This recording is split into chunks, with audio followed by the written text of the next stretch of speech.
السلام علیکم۔ آج کا ہمارا ناول ہے یہ شراکت گوارا ہے مجھے بائے فرحت اشتیاق۔ تو چلتے ہیں اپنے ناول کی جانب۔ ہائے اللہ بھابھی، کیا بتاؤں آپ کو، مجھے ووٹ ڈالنے کا کس قدر شوق ہے۔ ابھی ریفرینڈم ہوئے اور پچھلے سال جو سٹی گورنمنٹ کی انتخابات ہوئے تو دونوں مرتبہ میں پاکستان میں نہیں تھی، ورنہ تو ووٹ ڈالنے لازمی جاتی۔ ساحرہ بھابھی آنے والے الیکشنز کے حوالے سے خاصی پرجوش دکھائی دے رہی تھیں۔ ہاں، اب تو آپ ووٹ بھی ڈال سکتی ہیں، ووٹر کی کم سے کم عمر 18 سال جو کر دی گئی ہے۔ کہاں تو میں نے طنزیہ انداز میں تھا، مگر وہ اپنی عمر کے بارے میں اتنی کانشیس رہا کرتی تھی کہ میرا طنز سمجھے بغیر کچھ شرمائے ہوئے ہنس پڑی۔ آپ بھی بھابھی بس بناتی بہت ہیں۔ اب خیر میں 18 سال کی بھی نہیں ہوں۔ ہاں، جب 97-96 میں الیکشنز ہوئے تھے تو میرا بہت دل چاہا تھا ووٹ ڈالنے کو، لیکن اس وقت تو آپ کا شناختی کارڈ نہیں بنا ہوگا۔ میں نے بظاہر دوستانہ انداز میں مسکراتے ہوئے ان کی بات کاٹی تو میرے اتنا چھوٹا سمجھنے پر خوشی سے پھولیں نہ سمائیں۔ ٹوتھ پیسٹ کا اشتہار بنی وہ مسلسل خوشگوار انداز میں مسکرا دی تھیں۔ خیر، اب تو ووٹرز کی عمر بھی 18 سال کر دی گئی ہے اور ووٹر کے لیے گریجویشن ہونے کی بھی شرط نہیں ہے، لہٰذا آپ کا شوق انشاءاللہ اس بار ضرور پورا ہوگا۔ میں نے پھر لفظوں میں مٹھاس گھول کر ان پر وار کیا تھا۔ اب کی بار ان کے چہرے پر کچھ ناگواری سی پھیل گئی تھی۔ اپنے کانوینٹ سے پڑھتے ہوئے ہونے پر تو انہیں جی بھر کر غرور ہے۔ کانوینٹ سے پڑھا ہوا ہے یا جہاں سے بھی انٹر کے مساوی تعلیم ہے ان کی، الیکشن چاہیں تو نااہل قرار پائیں گے، لیکن اپنی انگلش پر غرور بہت ہے انہیں۔ پہلی ہی ملاقات میں مجھے اپنے لندن میں ابتدائی اسکولنگ اور پھر پاکستان آ کر کانوینٹ پڑھنے کا قصہ تفصیلی سنا دیا تھا۔ میرے سامنے بہت پوز کر کر کے برٹش انگلش اور لب و لہجے سے انگلش بولتی تھیں کہ اکثر میرا دل چاہتا میں اپنی M A English first class position کی ڈگری لا کر ان کے سامنے رکھ دوں، اور اس پر چھوٹا بننے کا بہت شوق ہے۔ پہلے پہر کراچی آنے پر جب میں ان سے ملی تو ان کی بالترتیب 9 اور 7 سال کی بیٹیوں کو دیکھ کر میں نے یہی سوچا تھا کہ ان کی شادی یقیناً کم عمر میں ہوئی ہوگی۔ وہ عمر میں مجھ سے شاید 5-6 سال بڑی ہوں گی، اور اتنی سی عمر کی بڑائی پر انہیں آپ جناب اور بھابھی وغیرہ سے کہنا مجھے آکورڈ لگا تھا، اس لیے میں نے عورتوں کی مخصوص فطرت سے ہٹ کر ان کے نام ساحرہ سے اور تم کر کے بات شروع کر دی۔ اصولاً انہیں میری اس بڑائی اور اعلیٰ ظرفی تسلیم کرنی چاہیے تھی۔ مجھے امیمہ بھابھی کرنا شروع کر دیا۔ دل ہی دل میں تو جل بھن کر خاک ہو گئی۔ فوراً ہی اپنی اعلیٰ ظرفی سے دستبردار ہوتے ہوئے میں نے بھی جواباً انہیں ساحرہ بھابھی کہنا شروع کر دیا۔ کہتے ہیں عورتیں عمر چھپانے میں اپنی ثانی نہیں رکھتیں۔ ان سے مل کر اس بات کی صداقت پر مجھے یقین آ گیا۔ کبھی کسی پرانے واقعے کا حوالہ دے دیں تو فوراً ہی اس فکر سے کہ کہیں ان کی صحیح عمر کا اندازہ نہ لگا لوں، جھٹ کہیں گی گلف وار جب ہوئی تھی میں اسکول میں پڑھتی تھی۔ اس وقت تو اتنے چھوٹے تھے کہ یہ بات سمجھ میں نہیں آ رہی تھی کہ عراق نے کویت پر آخر حملہ ہی کیوں کیا، جب امریکہ کے ہاتھ اپنی شامت بلوا بیٹھا۔ جوتوں سمیت آنکھوں میں گھسنا شاید اسے ہی کہا جاتا ہے۔ 91 میں یہ چھوٹی سی بچی تھی اور اسکول میں پڑھتی تھی۔ عمر چھپانے کے معاملے میں تو انہوں نے ہمارے فلمی اداکاراؤں کو بھی پیچھے چھوڑ دیا تھا۔ اب تو میں نے اپنی 5 سال والی رائے بھی نظر ثانی کر لی تھی۔ میرا خیال ہے یہ اس سے کچھ زیادہ ہی بڑی ہوں گی۔ چھیل چھبیلی بنی پھرتی ہیں، کالج گرلز جیسی ڈریسنگ اور ناز و ادا۔ اپنے کپڑے تو میں نہیں پہنتی، ہر فیشن بے دھڑک اپناتی ہیں۔ اپنی عمر اور جثہ دیکھے بنا 95 کلو وزن کے ساتھ زپ اور پلیٹوں والی خوب تنگ شرٹ اور ٹراؤزر پہنے جب میں نے انہیں دیکھا تو بامشکل اپنی مسکراہٹ ان سے چھپائی تھی۔ میری مسکراہٹ بے نیاز تھی اور وہ خود کو کلیوپیٹرا سے کم نہیں سمجھ رہی تھیں۔ خوبصورت وہ بے شک بہت ہیں، لیکن اس حسن پر داغ اس موٹاپے کی وجہ سے لگ گیا ہے۔ شانوں پر لاپرواہی سے دوپٹہ ڈالے اور بالوں کی بیچ کی مانگ نکال کر دونوں طرف میٹرک اور انٹر کی بچیوں کی طرح ہیئر کلپ بھی ایسے ہوتے ہیں کہ کسی پر اسٹرابریز بنی اور کسی پر ٹیڈی بیئر بنا ہوا ہوتا تھا، اور یا پھر کیوٹ سی بلی۔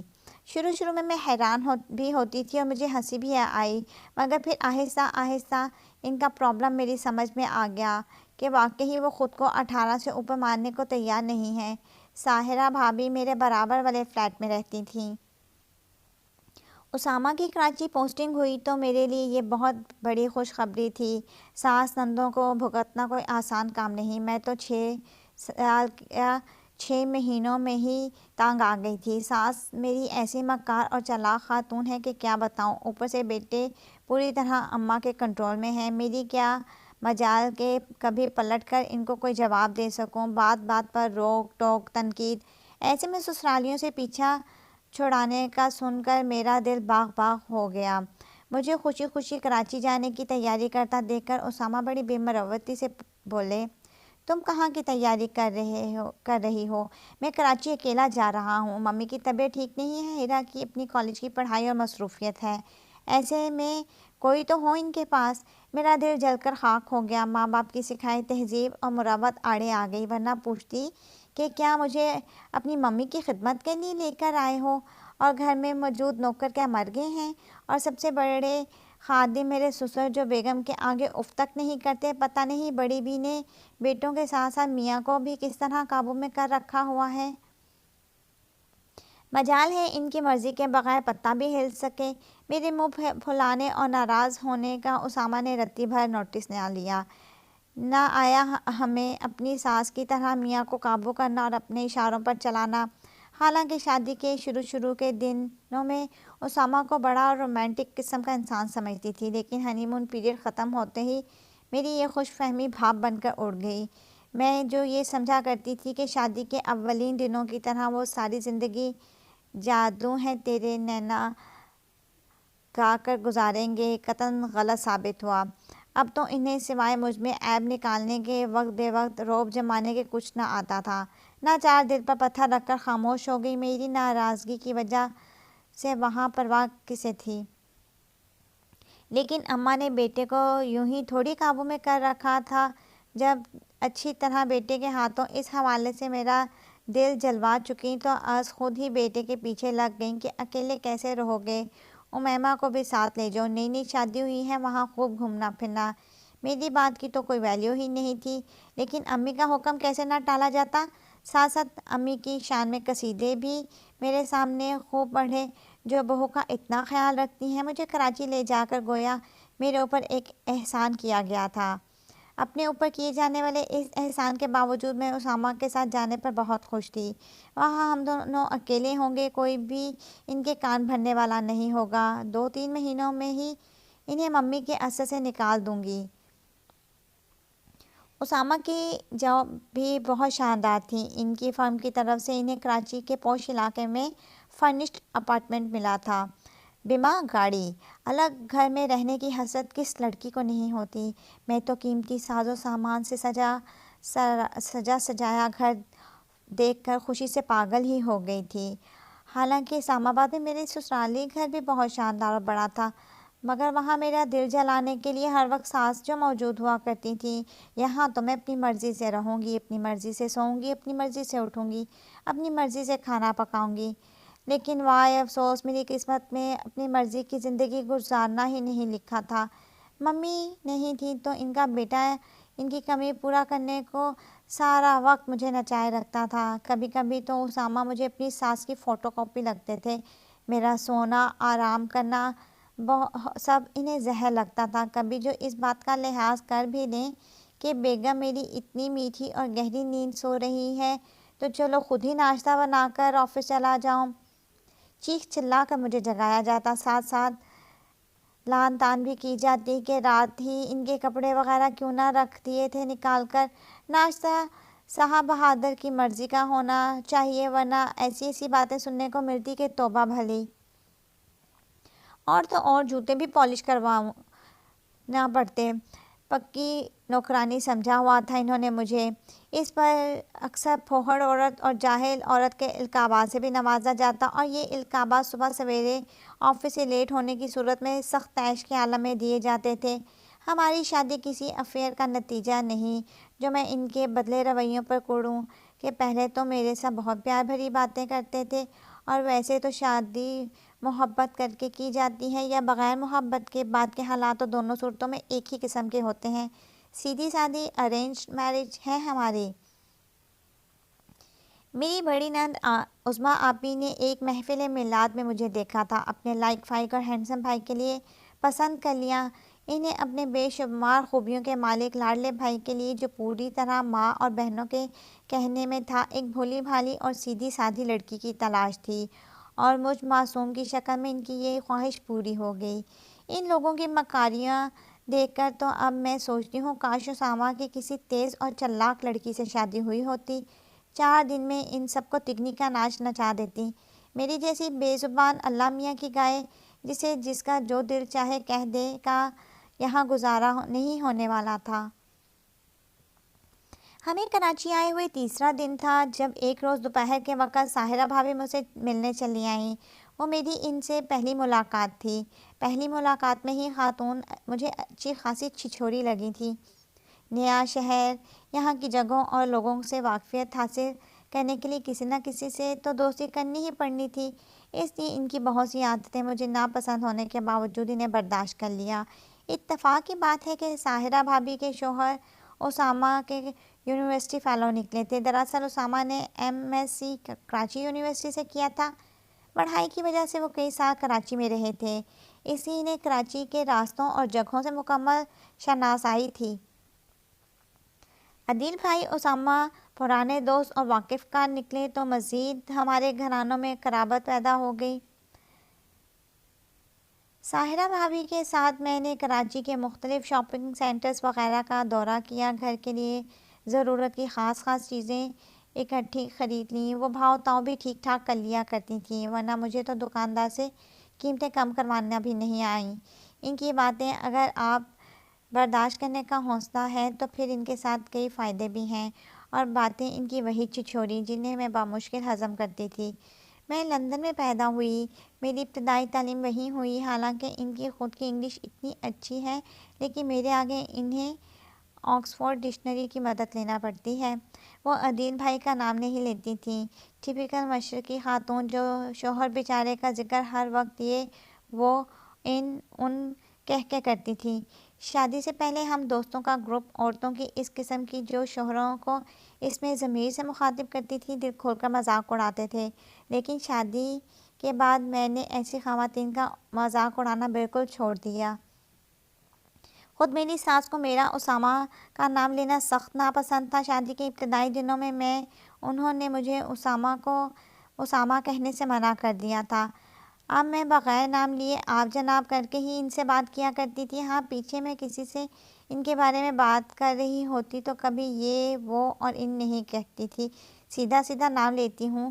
ان کا نام تو ویسے بھی آج کل زبان زد عام ہے، ہر چھوٹے بڑے کے منہ پر یہی نام ہے، یہاں تک کہ امریکی صدر تک کو سوتے میں اسامہ اسامہ کی آوازیں اور اسامہ کے بھوت اپنے ارد گرد ناچتے دکھائی دیتے ہیں۔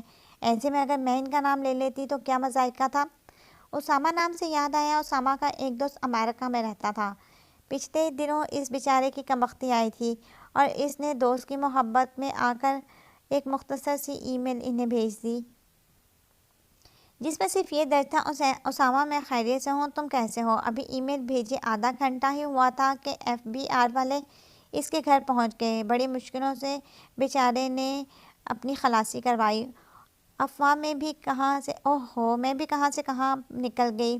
بات ہو رہی تھی ساحرہ بھابھی کی اوچھی باتوں اور شو آف کی۔ ایسی چھچھوری عورت میں نے ساری زندگی نہیں دیکھی تھی۔ اپنی تعلیم لندن پر جو ان کو غرور تھا، میاں کی تعلیم اور پوسٹ پر بھی خوب دل کھول کے اتراتی تھی محترمہ۔ اب میں اتنے بڑے آفیسر کی بیوی ہوں، خود مینٹین اپنے آپ کو نہ رکھوں اور اپنی اپیرنس کا خیال نہ رکھوں تو لوگ کیا کہیں گے، اس لیے لباس اور تیاری پر اتنی توجہ دیتی ہوں۔ اپنے ساتھ بیوٹی پارلر لے جاتے ہوئے انہوں نے فخر سے سر اونچا کر کے بتایا، ہر مہینے جس پارلر میں وہ جاتی تھی وہیں میں بھی جانے لگی، وہاں ان کی اچھی واقفیت تھی، اس لیے میرے بھی کام آ جاتے تھے، اور نہ یہاں وہاں سے بالوں کی کٹنگ کروا کر تو میں کبھی مطمئن ہی نہیں ہو سکتی تھی۔ بچیاں ان کی دونوں ماما پارسی میں ہی پڑھ رہی تھیں۔ فروا اور مریم ماما پارسی اسکول میں پڑھتی ہیں، بتایا کرتی تھیں کوئی نئی شاپنگ کی گئی ہے تو جب تک وہ سارے جگ میں اس کی تشہیر نہ کر لیتی ان کا کھانا ہضم نہ ہوتا۔ یہ نوری ٹیکس کا ڈنر سیٹ ہے، انہوں نے گل پلازا سے خرید لیا، حالانکہ میں منع بھی کر رہی تھی کہ کیا ضرورت ہے اتنی مہنگی کراکری خریدنے کی، مگر پتہ نہیں انہیں کیا ہے نا کہ مجھے برتن جمع کرنے کا بہت کریز ہے، اس لیے پیسوں کی پرواہ کیے بغیر اتنا مہنگا ڈنر سیٹ خرید لیا۔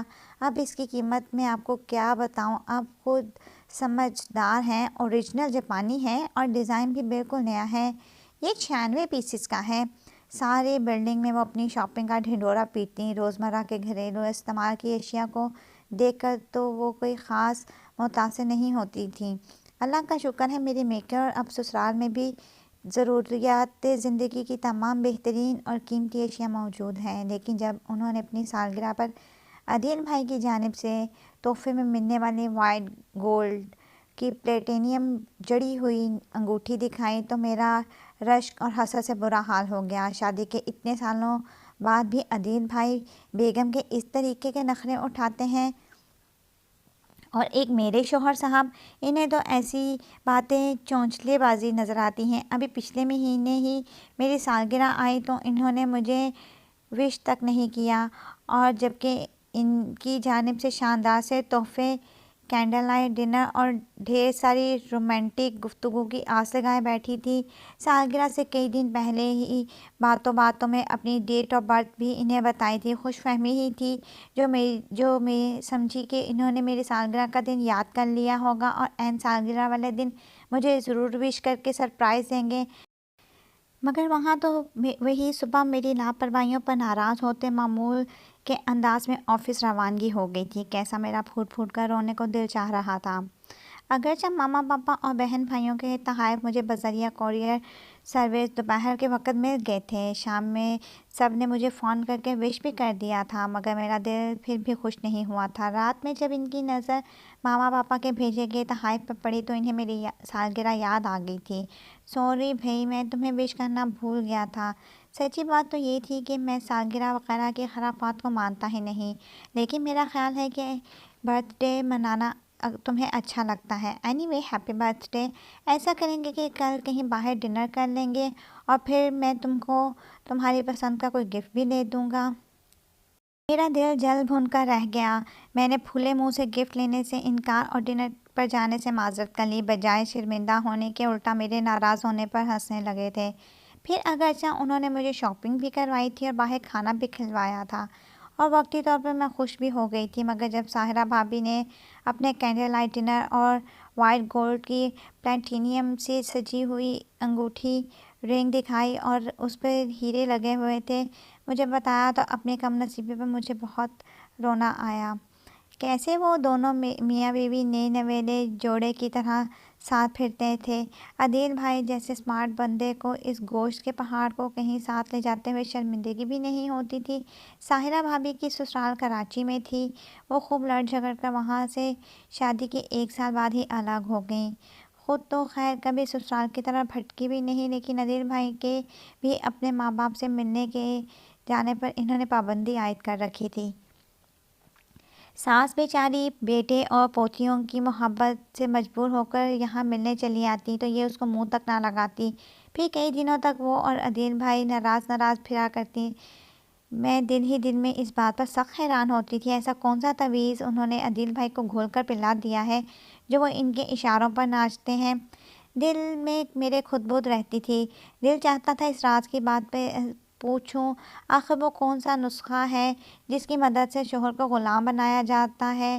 پھر میرے پوچھنے کے بغیر یہ عقدہ ایک روز خود بخود انہوں نے ہی کھولا کہ ان کی مامی کے ایک پیر صاحب ہیں، بہت پہنچے ہوئے ہیں، یہ انہی سے دم کرواتی ہیں اور دم کی ہوئی چینی، نمک اور کالی مرچیں دی ہیں، جن کو عدیل بھائی کی چائے اور کھانے وغیرہ پر بڑے خفیہ طریقے سے استعمال کرتی ہیں۔ اگرچہ یہ بات کسی کو بتانے والی نہیں تھی، لیکن زیادہ بولنے کا نقصان یہی ہوتا ہے کہ بندہ بولتا ہے اور بولنے سے پہلے سوچتا بھی نہیں۔ روانی میں بولتے بولتے اچانک انہیں اپنی بے وقوفی کا احساس ہوا تو چہرے پر سے ہوائیاں ہی اڑ گئیں۔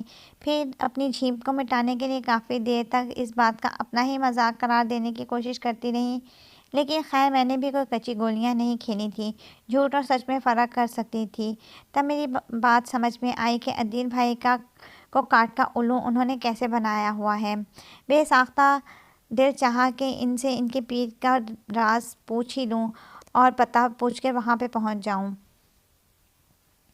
رازداری کا وعدہ لیتے ہوئے اپنے لیے بھی چینی اور نمک کالی مرچیں منگواؤں، لیکن میری اس خواہش کے راستے میں سب سے بڑی رکاوٹ میری ماسٹرز ڈگری تھی، جو مسلسل میرے اوپر تھو تھو کر رہی تھی۔ پھر یہی ہوا کہ میں باز آئی، میری ڈگری جیت گئی۔ دل محسوستے ہوئے میں نے ان پیر صاحب کا پتہ پوچھے بغیر ہی اٹھ گئی تھی۔ میں نے اسامہ کو ساحرہ بھابھی کی باقی تمام باتیں سینسر کر کے صرف یہ بات بتائی، عدیل بھائی اپنی ساری تنخواہ لا کر اپنی بیوی کے ہاتھ پر رکھتے ہیں، یہاں تک کہ اپنے ذاتی خرچے کے لیے بھی بعد میں ساحرہ بھابھی سے ہی پیسے مانگتے ہیں۔ تو بہت دیر تک میری طرف دیکھ کر ہنستے رہے۔ ہنسنے کا انداز ایسا تھا جیسے ایک معصوم سے بچے کی کسی طفلانہ بات پر کوئی بزرگ بے ساختہ ہنس پڑے۔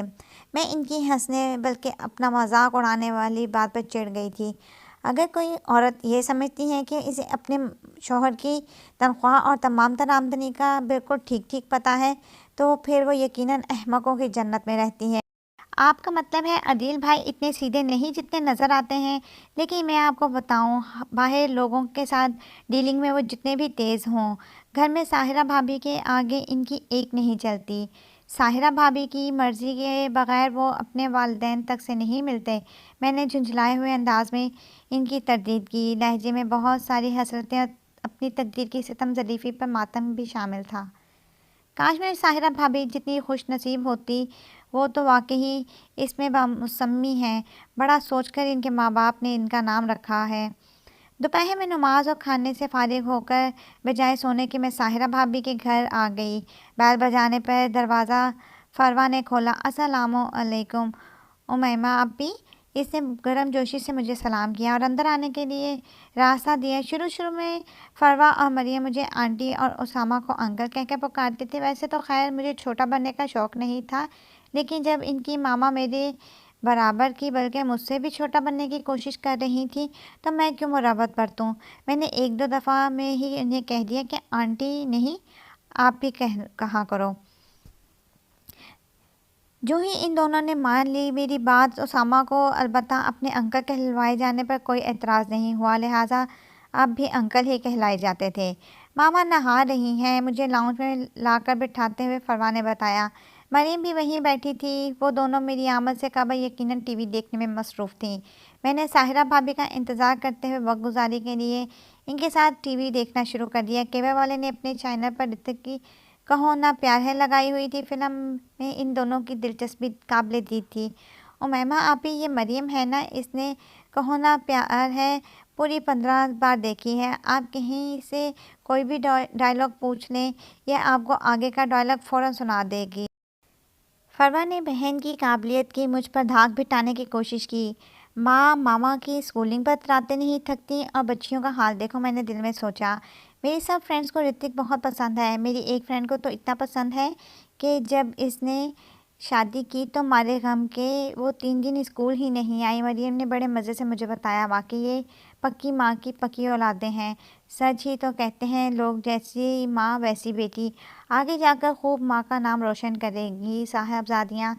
میں نے ان کے پکے پن پر سوچا۔ جب تک ساحرہ بھابھی کی آمد نہیں ہوئی میں حیرت سے ان دونوں سے رتک کی تمام فلموں اور ان کی سٹوریز سن چکی تھی۔ ساحرہ بھابھی جب حسب معمول بڑی گرم جوشی اور خوشی سے مجھ سے ملی، مزید جب میں نے ان کے ہاتھوں کے بنائے ہوئے دہی بڑوں کی تعریف کی جو انہوں نے کل مجھے مریم کے ہاتھ بھجوائے تھے تو وہ اور بھی خوش ہو گئیں۔ اپنی تعریف سننے کا تو انہیں از حد شوق تھا۔ ہم دونوں ہی جب کوئی خاص ڈش بناتے تو ایک دوسرے کے گھر ضرور بھیجتے۔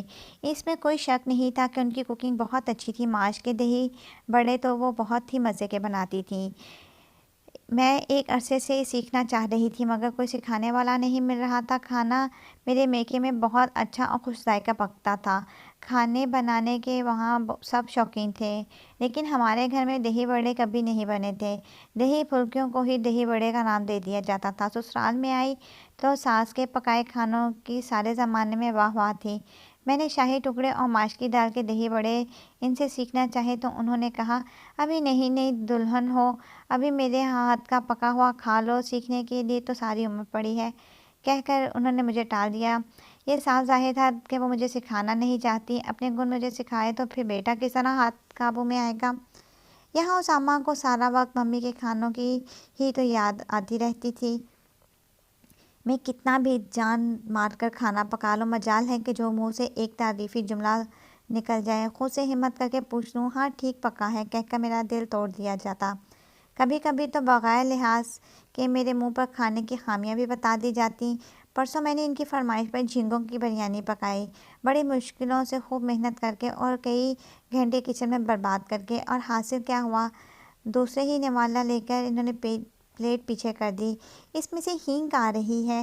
اتنا ہی بھی نہیں تھا کہ میرے دل کے ٹوٹنے کی پرواہ کی ہو، یہ بھی نہ سوچا کہ یہ ڈش میں نے پہلی مرتبہ بنائی ہے، اور پہلی مرتبہ میں غلطی تو ہو ہی جاتی ہے اور قابل معافی ہوتی ہے۔ بلکہ رات میں سونے سے پہلے مجھے نصیحت کی گئی کہ اب کی بار جب اسلام آباد جاؤ تو امی سے کھانا پکانا سیکھوں۔ جب کسی عورت کو ڈھنگ کا کھانا پکانا نہ آتا ہو، اسے چلو بھر پانی میں ڈوب مرنا چاہیے۔ صرف ایک بریانی سے ہی نہ پکانے پر انہوں نے مجھے کھری کھری سنا دی۔ حالانکہ کوکنگ میں اچھی خاصی تھی، غلطی تو بڑے بڑے باورچی سے بھی ہو جاتی ہے۔ پھر تو میں ایک معصوم سی نا تجربہ کار لڑکی ہوں، نئی نئی اس جہنم میں جھونکی گئی ہوں۔ ان کے اتنے طویل لیکچر پر مزید ممی کے ہاتھوں کے جھینگوں کی پکی ہوئی بریانی کا قصیدہ سن کر میرا موڈ مزید آف ہو گیا۔ میری جگہ کوئی منہ پھٹ لڑکی ہوتی تو کہتی، ویسے تو آپ کی ممی بڑا لا لا کرتی ہیں، تہجد، اشراق اور چاشت جب دیکھو مصالحہ بچھائے بیٹھی رہتی ہیں، اور انہیں مذہب کی اتنی بنیادی معلومات بھی نہیں کہ جھینگے مکروہ ہیں، اور اس بات پر تمام علماء اکرام متفق ہیں کہ جھینگے مچھلیوں کے اس گروپ سے تعلق نہیں رکھتے جو کھانی حلال ہے۔ اصولاً تو آپ کے مذہبی گھرانے میں اتنی دیندار ممی کے ہوتے ہوئے ایک مکروہ چیز وہ پکنی ہی نہیں چاہیے۔ اور مجھے جو جھینگے پکانے نہیں آئے تو اس کی وجہ یہی ہے کہ ہمارے گھر میں گو کہ مذہب کا ڈھنڈورا نہیں پیٹا جاتا، لیکن اسے مکروہ کہہ کر نہیں پکایا جاتا۔ کاش میں ان سے یہ بات کہہ سکتی، لیکن اگر کہہ دیتی تو فائدہ کیا تھا۔ سچ سننا اور برداشت کرنا کوئی آسان کام نہیں۔ میرے اس سچ اور وہ بھی کڑوے سچ پر تو انہیں ضرور مرچیں لگنی تھی۔ ساحرہ بھابھی سے اکثر باتوں باتوں میں کوئی نہ کوئی ترکیب پوچھ لیا کرتی، اس وقت بھی اسی لیے آئی تھی، ذرا ایک بار مجھے دہی بڑے بنانے آ جائیں تو اسامہ حیران رہ جائیں گے، ان کی ممی سے بھی زیادہ مزیدار دہی بڑے انہیں بنا کر کھلاؤں گی۔ میں تعریفیں کر کر کے ساحرہ بھابھی کو چڑھایا کرتی تو وہ ذرا سا ٹال مٹول کے بعد مجھے ترکیب بتانے پر آمادہ ہو جاتی۔ ترکیب بتا کر کون سا میرے اوپر کوئی احسان کر رہی تھی؟ اس سے پہلے میں نے انہیں خوبانی کا میٹھا اچار گوشت کی ترکیب بھی تو بتائی تھی۔ اگر وہ مجھے ترکیبیں بتا رہی تھیں تو میں بھی ان سے کوئی ترکیب نہیں چھپاتی تھی۔ جلدی جلدی ترکیب نوٹ کرنے کے بعد مجھے کچھ شک سا ہوا کہ شاید ساحرہ بھابھی کچھ پریشان ہیں۔ بظاہر وہ معمول کے انداز میں ہنس رہی تھیں، باتیں کر رہی تھیں، مگر پھر بھی وہ مجھ سے کچھ الجھی ہوئی نظر آئیں۔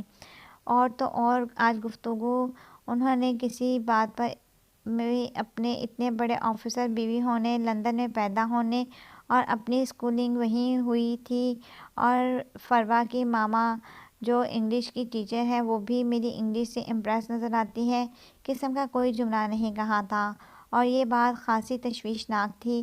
یوں بے دھڑک پوچھنا بھی اچھا نہیں لگ رہا تھا۔ میں نے سرسری لہجے میں ان کی طبیعت وغیرہ کے بارے میں دریافت کیا تو انہوں نے مسکراتے ہوئے اپنے بالکل ٹھیک ٹھاک اور تندرست ہونے کا یقین دلایا۔